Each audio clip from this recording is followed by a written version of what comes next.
The app pinged at 2:45 a.m. The destination was just 2 words: Rolling Hills. It was one of those nights where the fog hangs so thick, it feels like you're driving through a ghost. The kind of quiet that makes the hum of the engine sound too loud. I accepted the ride, figuring it was just another late-night worker heading home to a subdivision with a fancy name, but the pin wasn't in a subdivision. It was on a dark, rural route an hour outside the city limits. This was the kind of ride that makes you check your doors are locked.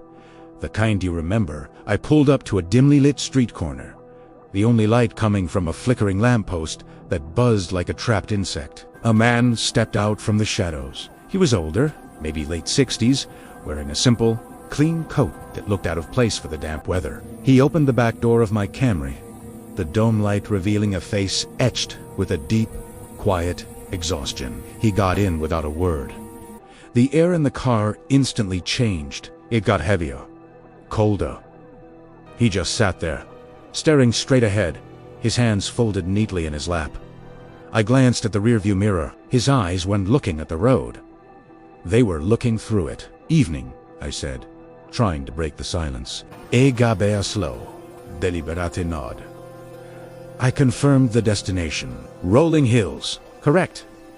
He finally spoke. His voice was a low, raspy whisper. That's right, the old asylum. My stomach tightened. I knew the place. Locals told stories about it. The old Genesee County Poor Farm. A place that held everyone from orphans to the mentally ill, all under one roof. They said the walls had soaked up a century of misery. People go there now for ghost tours, looking for a cheap thrill. But not at this hour. Never at this hour. I tried to sound casual. Bit late for a tour, isn't it? He didn't turn his head. His gaze remained fixed on the fog-shrouded road ahead. "I'm not going for a tour," he said, his voice flat. "I'm going to pick up someone who stayed there." That's when everything shifted. I felt a cold dread creep up my spine. My mind started racing. Who could he possibly be picking up from an abandoned, notoriously haunted asylum at 3 in the morning? We drove on, leaving the last of the city lights behind. Soon, it was just my headlights cutting a narrow tunnel through the oppressive fog. The road became a winding, 2-lane country highway. Trees like skeletal fingers clawing at the edges of the light. The silence in the car was absolute. Not a single cough. Not a shuffle. Not a sound of him breathing. It was like I was driving a ghost. I kept glancing at the rearview mirror. He was perfectly still. It was an unnatural stillness. He looked like a photograph from another time. I wanted to ask him who he was meeting. I wanted to ask him why, but the words were stuck in my throat, caught in the thick, cold tension that filled the car. My GPS was the only thing making a sound. Its calm, digital voice, a strange contrast to the growing fear inside me. "In 1 mile, your destination will be on the left." The fog seemed to get even thicker, swallowing the beams from my high beams. I could barely see 10 feet in front of the car. The man leaned forward slightly. I saw his reflection in the windshield. A pale, translucent mask. "Slow down," he whispered. "It's easy to miss the entrance."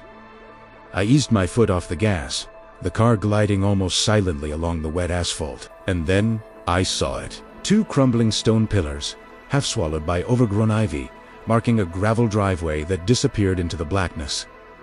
A faded, rotted sign hung from one of them. I could just make out the words, "Rolling Hills."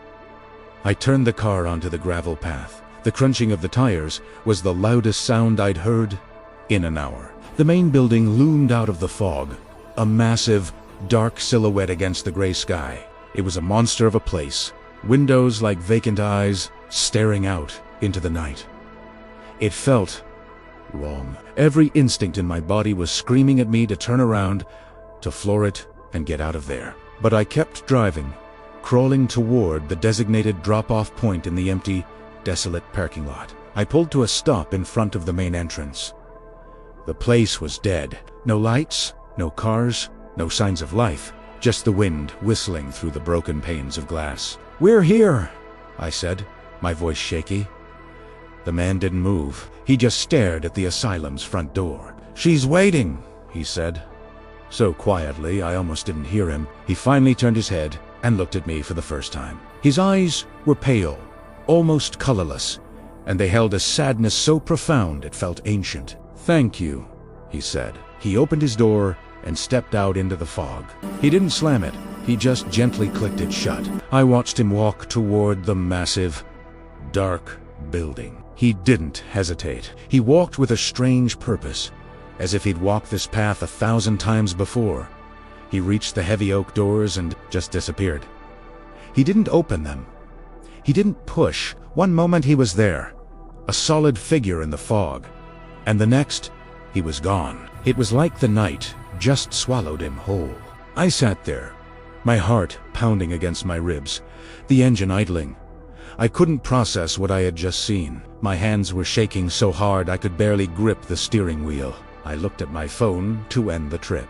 But that's when I saw the message on the screen, glowing in the darkness of my car, for words that made the blood freeze in my veins. "Passenger has not exited."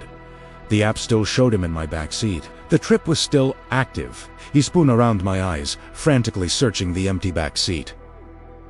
There was nothing there, just an indentation in the cushion where he had been sitting.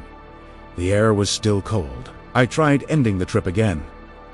The same message appeared. "Passenger has not exited." Panic set in. Pure, primal panic. I was alone, in the middle of nowhere, at the foot of an abandoned asylum, and my phone was telling me there was still someone in my car. I could feel the presence. The weight of it, the silence of it. I didn't wait any longer. I threw the car in reverse, gravel spraying from under my tires, and I sped out of that driveway faster than I've ever driven in my life. I didn't look back. Just drove. I drove until the sun started to rise, until the fog burned away, until the memory of that pale, sad face started to feel like a nightmare. The trip finally ended on its own, somewhere on the interstate, 40 miles away. No rating, no tip. Just over. They say over 1,700 people died at Rolling Hills.